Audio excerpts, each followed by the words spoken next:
Hi dears, welcome back. ನಾನು cilia. ಇವತ್ತಿನ ವಿಡಿಯೋದಲ್ಲಿ ಗ್ಯಾಸ್ಟ್ರಿಕ್, ಅಸಿಡಿಟಿ, ಎದೆ ಉರಿ, ಹೊಟ್ಟೆ ಉರಿ, ಹೊಟ್ಟೆ ನೋವು ಇದಕ್ಕೆಲ್ಲ ಒಳ್ಳೆ 2 ಮನೆಮದ್ದನ್ನು ನಿಮಗೆ ತೋರಿಸ್ಕೊಡ್ತಾ ಇದ್ದೀನಿ. ಗ್ಯಾಸ್ಟ್ರಿಕ್ ಸಮಸ್ಯೆ ನನಗೆ ತುಂಬ ಇದೆ. ನನ್ನ ಅಮ್ಮನಿಗೆ ಮತ್ತು ನನಗೆ ತುಂಬ ಗ್ಯಾಸ್ಟ್ರಿಕ್ ಸಮಸ್ಯೆ ಇತ್ತು. ಅದೇ ರೀತಿ ಹೊಟ್ಟೆ ಉರಿ, ಎದೆ ಉರಿ, ಯಾವಾಗಲೂ ಎದೆ ಉರಿ, ಡೈಲಿ ಗ್ಯಾಸ್ಟ್ರಿಕ್ ಮಾತ್ರೆಯನ್ನು ನಾವು ತಗೊಳ್ತಾ ಇದ್ದೀವಿ. ಇವಾಗ 3 ತಿಂಗಳಿಂದ ಗ್ಯಾಸ್ಟ್ರಿಕ್ ಇದ್ದು ಮಾತ್ರೆಯನ್ನೇ ತಗೊಳ್ತಾ ಇಲ್ಲ. ಒಬ್ಬರು ಆಯುರ್ವೇದಿಕ್ ಡಾಕ್ಟರ್ ಹೇಳಿಕೊಟ್ಟಿರುವಂತಹ ಈ ಮನೆಮದ್ದನ್ನು ಟ್ರೈ ಮಾಡಿದ್ರಿಂದ ನಮಗೆಲ್ಲರಿಗೆ ಗೊತ್ತಿರೋ ವಿಷಯ, ಜೀರಿಗೆ ಕಷಾಯ ತುಂಬ ಒಳ್ಳೆಯದು ಗ್ಯಾಸ್ಟ್ರಿಕ್ ಅಥವಾ ಅಸಿಡಿಟಿಗೆ. ಅದನ್ನು ಸರಿಯಾದ ವಿಧಾನದಲ್ಲಿ ಯಾವ ರೀತಿ ಮಾಡೋದು ಅಂತ ನಾನು ನಿಮಗೆ ತೋರಿಸ್ಕೊಡ್ತಾ ಇದ್ದೀನಿ. ನಾನು ಸಹ ಜೀರಿಗೆ ಕಷಾಯ ಯಾವಾಗಲೂ ಮಾಡಿ ಕುಡಿತಾ ಇದ್ದೆ ಗ್ಯಾಸ್ಟ್ರಿಕ್ ಬಂದಾಗ.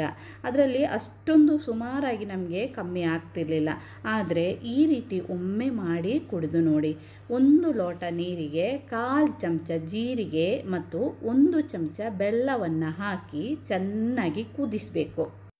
ನನಗೆ ಎಷ್ಟೋ ಜನರು ಗೊತ್ತು, ಡೈಲಿ ಬೆಳಿಗ್ಗೆ ಬರೀ ಹೊಟ್ಟೆಯಲ್ಲಿ ಗ್ಯಾಸ್ಟ್ರಿಕ್ ಮಾತ್ರೆಗಳನ್ನು ತಗೊಳ್ಳುವವರು.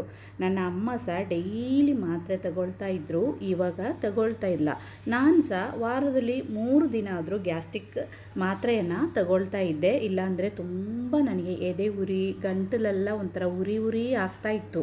ಈ 2 ಮನೆಮದ್ದನ್ನು ಟ್ರೈ ಮಾಡಿದ ಮೇಲೆ ನನಗೆ ಯಾವುದೇ ರೀತಿಯ ಪ್ರಾಬ್ಲಮ್ ಇಲ್ಲ. ನೋಡಿ, 1 ಲೋಟ ನೀರಿಗೆ 1/4 ಚಮಚ ಜೀರಿಗೆ ಮತ್ತು 1 ಚಮಚ ಬೆಲ್ಲವನ್ನು ಹಾಕಿ ಚೆನ್ನಾಗಿ ಕುದಿಸಿ ಅದೊಂದು 3/4 ಲೋಟದಷ್ಟು ನೀರು ಆಗಬೇಕು. ಆದಮೇಲೆ ಅದನ್ನು 1 ಲೋಟದಲ್ಲಿ ಸೋಸಿ ತೆಗಿಬೇಕು. ತುಂಬ ತಣ್ಣಗಾಗೋದು ಬೇಡ, ಲೈಟ್ ಬಿಸಿ ಇರುವಾಗಲೇ ನಾವು ಈ ಕಷಾಯವನ್ನು ಕುಡಿದ್ರೆ ತುಂಬ ಒಳ್ಳೆಯದು. ಒಂದು ದಿನ ಇದೇ ರೀತಿ ಟ್ರೈ ಮಾಡಿ ನೋಡಿ. ತುಂಬ ಗ್ಯಾಸ್ಟ್ರಿಕ್, ಎದೆ ಉರಿ ಎಲ್ಲ ಇದ್ದಾಗ ಇದನ್ನು ಟ್ರೈ ಮಾಡಿ ನೋಡಿ, ತುಂಬ ಒಳ್ಳೆಯದು. ಯಾವುದೇ ಸೈಡ್ ಎಫೆಕ್ಟ್ ಕೂಡ ಇಲ್ಲ. 2ನೇ ಮನೆಮದ್ದು ನೋಡಿ, ಬೆಳ್ಳುಳ್ಳಿ ಗ್ಯಾಸ್ಟ್ರಿಕ್ಕಿಗೆ ಮತ್ತು ಅಸಿಡಿಟಿಗೆಲ್ಲ ತುಂಬ ಒಳ್ಳೆಯದು. ನಾವೆಲ್ಲರೂ ಪ್ರತಿದಿನ ಮನೆಯಲ್ಲಿ ಬೆಳ್ಳುಳ್ಳಿಯನ್ನು ಉಪಯೋಗಿಸ್ತೀವಿ.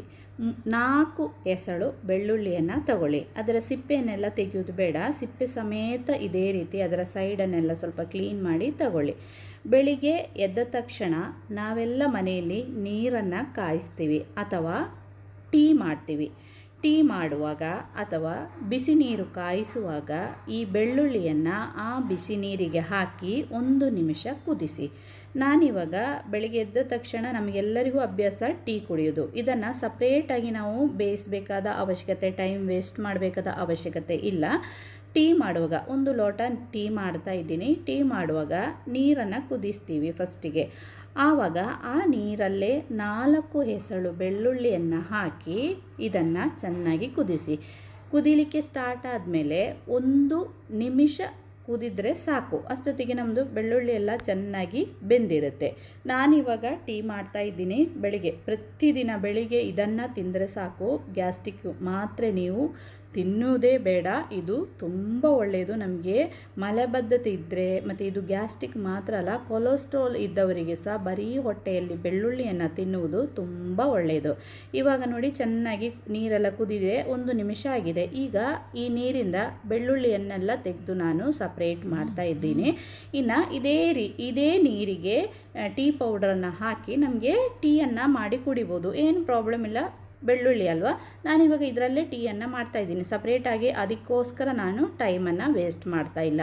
ಇವಾಗ ನಾವು ತೆಗೆದು ಇಟ್ಟಿರುವಂತಹ ಆ ಬೆಳ್ಳುಳ್ಳಿ ಇದೆಯಲ್ಲ, ಅದರ ಸಿಪ್ಪೆಯನ್ನು ತೆಗೆದು, ತಣ್ಣಗಾದ ಮೇಲೆ ಸಿಪ್ಪೆಯನ್ನು ತೆಗೆದು ಬರೀ ಹೊಟ್ಟೆಯಲ್ಲಿ ಈ ಬೆಳ್ಳುಳ್ಳಿಯನ್ನು ನಾವು ತಿನ್ನಬೇಕು. 3 ದಿನ ಕಂಟಿನ್ಯೂಸ್ ನೀವು ತಿಂದು ನೋಡಿ, ಗ್ಯಾಸ್ಟ್ರಿಕ್ ಪ್ರಾಬ್ಲಮ್ ನಿಮಗೆ ಇರೋದೇ ಇಲ್ಲ. ಅದೇ ಅಸಿಡಿಟಿ ಮತ್ತು ಹೊಟ್ಟೆ ಉರಿ, ಎದೆ ಉರಿ ಎಲ್ಲ ಬರುತ್ತೆ ನೋಡಿ, ಅದೆಲ್ಲ ಕಮ್ಮಿ ಆಗುತ್ತೆ. ಗ್ಯಾಸ್ಟ್ರಿಕ್ ಇದು ಮಾತ್ರ ನೀವು ತಿನ್ನೋದೇ ಬೇಡ. ಪ್ರತಿದಿನ ಬೆಳಿಗ್ಗೆ ಇದೇ ರೀತಿ 3 ಅಥವಾ 4 ಎಸಳು ಬೆಳ್ಳುಳ್ಳಿಯನ್ನು ಬಿಸಿ ನೀರಿಗೆ ಹಾಕಿ ಕುದಿಸಿ ಆ ಬೆಳ್ಳುಳ್ಳಿಯನ್ನು ತಿನ್ನಿ. ಬರೀ ಹೊಟ್ಟೆಯಲ್ಲಿ ತಿನ್ನಬೇಕು. ಆಮೇಲೆ ಅರ್ಧ ಗಂಟೆ ಬಿಟ್ಟು ನಿಮಗೆ ಬಿಸಿ ನೀರು ಕುಡಿಬೋದು ಅಥವಾ ಟೀಯನ್ನು ಕುಡಿಬೋದು, ಯಾವುದಾದ್ರೂ ಒಂದು ಅರ್ಧ ಗಂಟೆ ಗ್ಯಾಪ್ ಬಿಡಿ. ಒಳ್ಳೆ ಮೆಡಿಸಿನ್ ಇದು. ಇದಕ್ಕಿಂತ ಒಳ್ಳೆ ಒಂದು ಗ್ಯಾಸ್ಟ್ರಿಕ್ಗೆ ಮದ್ದು ಬೇರೆ ಇದೆಯಾ ಅಂತ ನನಗೆ ಗೊತ್ತಿಲ್ಲ. ಟ್ರೈ ಮಾಡಿ ನೋಡಿ. ಇಷ್ಟ ಆದರೆ ಪ್ಲೀಸ್ ಲೈಕ್ ಮಾಡಿ.